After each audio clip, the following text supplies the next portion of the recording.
ఆ వారం రోజుల ముందు ఆయన శనివార దినమున, ఆయన చనిపోయే దినానికి ముందు శనివారం వారం రోజుల ముందు బయలుదేరినాడు, యెరూషలేములోనికి ప్రవేశించినాడు. అది కూడా విజయోత్సాహంతో ప్రవేశించినాడు. ఏదో విజయం సాధించినట్టుగా. చాలా మంది చేసేది ఏదో విజయం సాధిస్తేనే తప్ప అట్లా ఊరేగింపుగా రారు.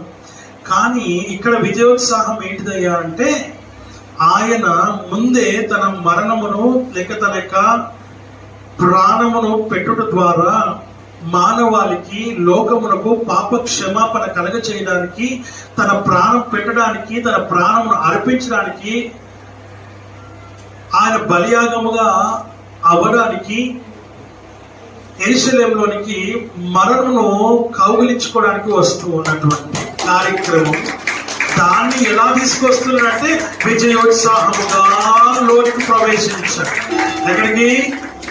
యెరూషలేములోనికి విజయోత్సాహముతో ప్రవేశించినట్టుగా దేవుని వాక్యము ద్వారా మనము చూడగలుగుతూ ఉంటూ ఉన్నాం. హల్లెలూయా.